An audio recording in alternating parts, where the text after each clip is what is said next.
sleeping together with the lolo Igor. Masyadong maamo, masyadong sosyal na kambing.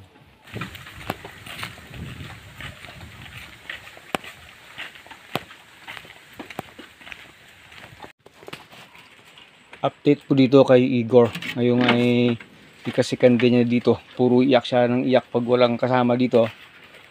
At yung ating nagiging observation po sa kanya mga ka-agri kanina, binuksan po natin, pinalabas. Hindi siya basta-basta sasama sa ibang kambing. Kasi first day niya po dito. Nang binuksan natin at saka pinalabas, yung ibang kambing talagang gusto siyang mabuli. Kahit yung mga inahin natin na mga malalaki, yan po. Dito kasi masyadong bata pa kasi. Kaya pati parang napakaliit na bata na talagang iyak ng iyak pag susunod at susunod sa tao talaga. Second day pa lang. Pero may mga 2 days pa yan dito, mga ka-agri, magiging okay na yan. So ginawa natin, ayan po. Nagkumpay po natin tayo sa kanya. Observation ko po yung isa sa pinakapaborito niya talaga itong ipil-ipil.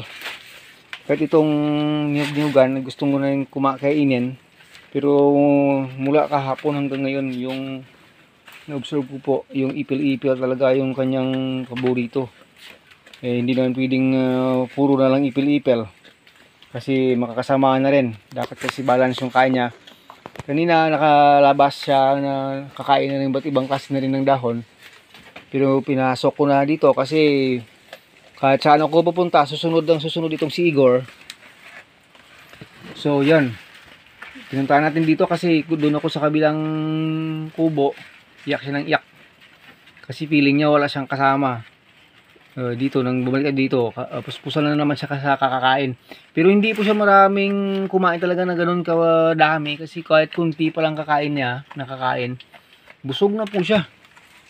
Napupuno ako po, mabilis po siyang mabusog kasi yung pamamaraan niya ng pagkain compare sa iba, masyado siyang mabilis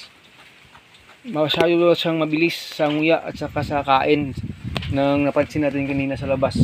So sabi ko magiging okay ito pag ganito yung klase, kasi yung ibang kambing natin dati na bagong dating dito, second day, third day, parang kakain, parang hindi, ano lang yon.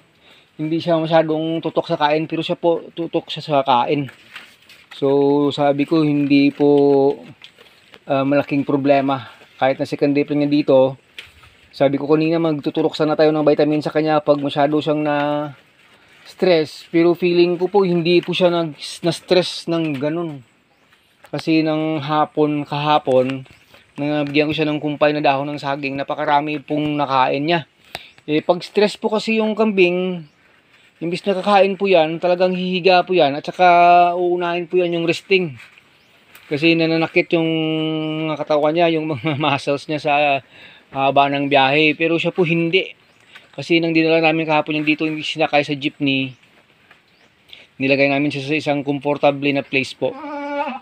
Pinag-isipan ni Sir Agri Adventures paano siya magiging safe at comfortable. Pinasok pa namin yung sa sako yung katawan niya, pinalabas lang yung ulo. At hinigpitan yung tali sa sako na hindi siya basta-basta lang makakagalaw. Kasi po pag nasa biyahe, galaw siya ng galaw, mabilis po siya ma-stress, kaya ayun, hindi siya makagalaw. Higa lang siya ng maganda, tuwid, hanggang na makarating. At saka nang dinala dito kahapon, kahit na mainit pa nga, hindi po siya ganun gahaya ng ibang dinala namin dito na parang magpapabuhat pa. Parang ayaw lumakad siya po. Mabilis po siyang lumakad. Indication po yun na hindi po siya talaga na masyadong mas na-stress. Kaya ngayong araw, nakita ko po yung the way siyang kumain, mga ka-agri, puspusan. So ngayon, yung mga ibang kambing natin dito na nasa labas, naka-free range, hanggang mamayang alas 12 hanggang 1 PM pa yun. Alas 9 pa lang ng umaga, puyo siya. Tingin ko busog na siya busog na siya talaga kasi yung tiyan niya, yan po, dahil sa bilis niyang kumain, mabilis na rin magkalaman yung tiyan niya. At saka medyo madami na siyang nakain. Paano pag ganito po kalaki, yung maximum ito siguro kain 4 kilos. Marami na, 4 kilos. Kasi masyado pa siyang bata, 5 months old pa lang siya. 3 to 4 kilos. Kaya kanina humiga na ito. Bumalik lang sa pagkakain ng matapos po tayong maglinis dito ng konti sa loob ng goat house. Yan po. So maya dugtungan natin itong video para malaman natin ano talaga magiging observation natin sa kanya. Pero ito po yung initial nating observation dito kay Igor. Hindi po siya na-stress. Yun lang. Iyak ng iyak. Naghahanap ng mga dating kasama. Pero pag alam niyang katabi mo, mayroon siyang katabing mga kambing dito, okay naman po siya. Pero hindi po siya sasama doon, sa akin siya susunod. Sa akin siya kasi susunod, hindi sa mga kambing. Pero mamaya-maya konti, mga 2 hours, 3 hours from now, pag may umuwi na dito na hindi na basta-basta lalayo ng malayo dito sa goat house, papalabasin natin to para makapagpag-halubilo siya sa kanya. Maganda naman na yung panahon, walang ulan, hindi dry yung paligid. So, pwede siya talagang mailabas mamaya. Kasi hindi naman maganda na dito lang talaga siya sa loob ng goat house. Dapat makapaghalubilo siya sa ibang kambing dito. Kahit na siya sa sabihin natin parang pre-quarantine period pa niya ngayon. Pero siya lang kasi ay nag-iisa. Kung may kasama siya sana, okay. Pag dalawa dito sa loob ng kulungan ng selda, walang problema yun. Hindi iyak, hindi maghahanap ng ibang kasama kasi may kasama na. Pero pag wala, nature kasi ng kambing maghahanap yan ng kasama niya kasi they belong to herd animals. Laging may kasama. Ito pa naman, masyadong bata, 5 months. Siguro hindi masyadong, kung nawala ito ng 3 months sa kanyang nanay, 2 months pa lang siyang nawalay, masyadong baby pa po yun. Nawala na naman siya sa mga ibang kasama niya. Medyo sensitive sila sa paghahanap ng kasama. Hindi gaya ng mga malalaki, yung may mga ilang beses nang nanganak or may mga nagkaedad na halos more than 1 year. Ito kasi wala pa puro pa yung mga ipin, puro maliliit pa. Matagal pa bang 1 year. So yun naging observation natin kay Igor. Maganda na mga sinyalis po. Kahapon pinainom natin ng tubig, hindi masyadong maraming inom yung tubig. Kasi nga saging, dahon ng saging at saka karamihan naman ay more on water yung binigay natin sa kanya ng mga ng mga dahon-dahon. So yun po. Ito yung gusto niya ngayon. Kasama si mami niya dito. Ano ang gusto mo? Igor. Busog na masyado si Igor. First lang ng mga minutes yung kain niya ng kumpay na ito. Kasi busog na talaga Yung kumpay mong natira doon sa house hindi mo nga naubos. Ganyan na po ito yung namin, anak namin. Dalawa kami yung tatay.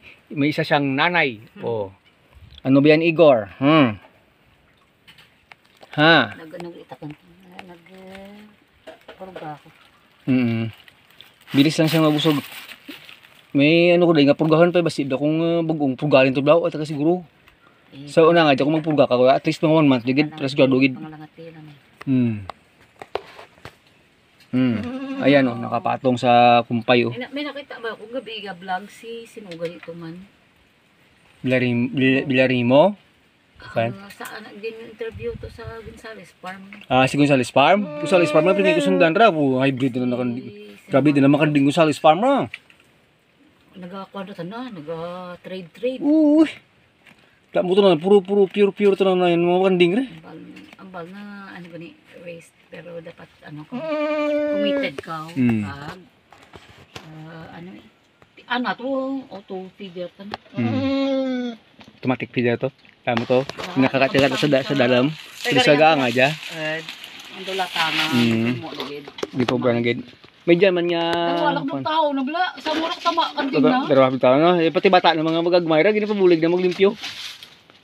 Sige. Kain ka dyan. Sky's the limit yan. Ang na. Yan si Igor. Maya maganda hindi ka tagakwan. Habang kumakain kami ng pananghalian. Kasama si mami niya Che. Si Igor dito busog na. Nakapananghalian na yan. Nguya. Bait ni Igor. Hindi kambing kasama niya. Ayaw makisama sa mga kambing. Gusto makisama sa tao. Anong klaseng kambing ito? Habang kumakain dito, ayan oh. Sinasandalan ng mami niya oh. Minsan na kasi nangyayari sa buhay ng mga kambing na ganito. Oh. Puno ng napier. Over sa busog na yan. Igor. Mapalad si Igor. Igor the Great. Busog na masyado na eh. Kani ko kumates. Mighty Igor the Great eh. Sino kumates? Tatay. Tago tatay. Dito sa loob ng kubo eh. Imbis sa labas, nasa loob ng kubo eh. Tago lulay. Tatay. Tatay. Yo, si Sawan. Sleeping together with the lolo. Igor. Masyadong maamo. Masyadong sosyal na kambing.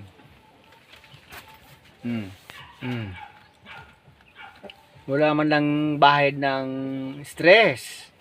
Grabe, pa-relax-relax. Hindi pa natutulog yung mami. Siya, relax-relax na. Kasama ng lolo. Oh. Sarap ng inuya mo, no? Gor. Mix na. Mix na. Si Mabal, ang bal pinakondyan ng